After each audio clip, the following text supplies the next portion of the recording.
জানি না আমি জানো কি তুমি কিভাবে প্রেমেতে পড়েছি আমি সাদা কালোয় প্রেম প্রথম। প্রিয় এভরিওয়ান, আসসালামু আলাইকুম, গুড মর্নিং।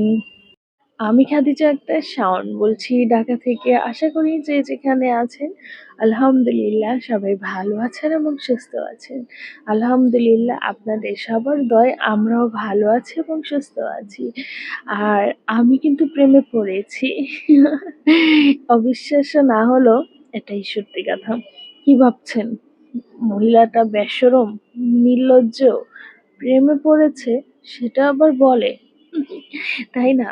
না, আসলে আমি না, এটা আমার মতো হাজারো হাজারো লাখো লাখো মেয়ে এবং ছেলে দুজনে উভয়ই প্রেমে পড়ে, কিন্তু সেটা হচ্ছে সংসারের প্রেমে।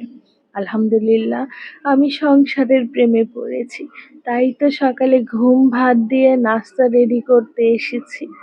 তবে যাই হোক, কে কোথা থেকে জয়েন করেছেন আমাকে কমেন্ট করে জানাবেন। আর আজকের ব্লগটা একদমই সকাল থেকে শুরু করে দিয়েছি, একটা ব্যস্ততম একটা দিন দিয়েই।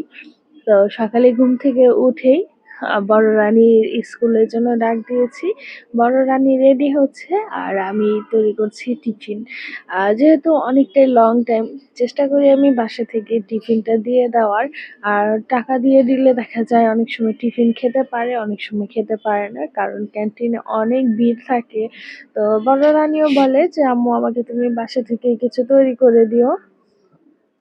আর আমি চেষ্টা করি বাসা থেকে একটু ভালো খাবার, মানে একটু ভারী খাবারটা দিয়ে দেওয়ার। কারণ সকালে তো এত সকালে নাস্তা করা যায় না, নিজেই করতে পারি না, বাচ্চাকে কি বলবো বলেন। আর অপর পাশে আমি গরম পানিতে একটু চিয়া সিড ভিজিয়ে রেখেছি। যেহেতু সকাল সকাল উঠি আর সকালে যেহেতু একদমই খালি মুখে আমি বের হই, কিছুই খেতে পারি না এত সকালে, তাই আমি একটু চিয়া সিড তোকমা ভিজিয়ে রাখি, ওটাই খেয়ে বের হই।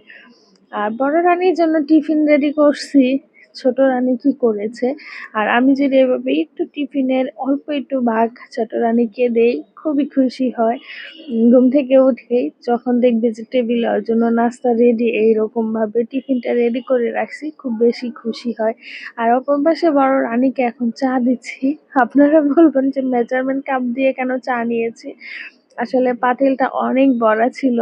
আজকে চায়ের পরিমাণটা অনেকটাই বেশি বানাইছি, কারণ আজকে তো আর আমি ঘুমাবো না স্কুল থেকে এসে, সেই জন্য। আর নাস্তা করতে হবে দুইবার, মানে চা খেতে হবে, একবার নাস্তা করবো আর একবার চা খাবো। আপনাদের ভাইয়াও ঘুম থেকে উঠে চা খাবে, তো এই জন্য। তো এখন বের হয়ে গিয়েছি বড় রানীকে নিয়ে, আর ছোট রানী বাসায় ঘুমাচ্ছে।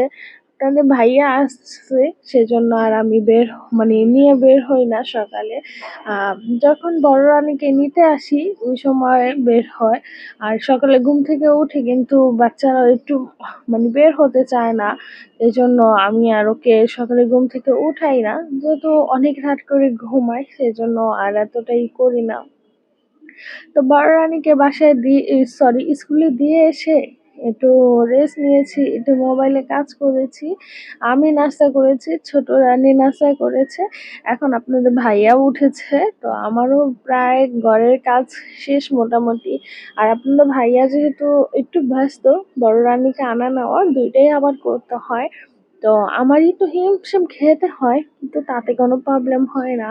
কিন্তু দিনটা খুবই সুন্দর যায়। অন্যান্য দিনের মতো অলস একটা দিন আমার যায় না।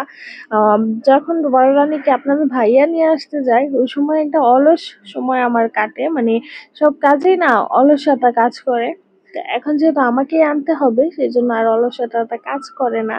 তো ভিডিওটা কেমন লাগলো আমাকে একটু কমেন্ট করে জানাবেন।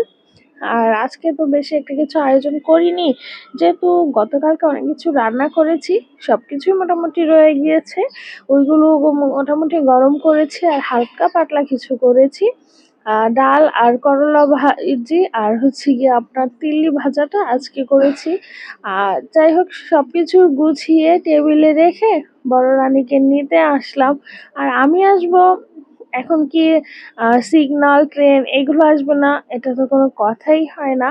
তো যাই হোক, বড় রানীকে নিয়ে বাসায় যাচ্ছি, আর আপনাদের কাছ থেকেও বিদায় নিচ্ছি। সবাই ভালো থাকেন, সুস্থ থাকেন, আল্লাহ হাফিজ।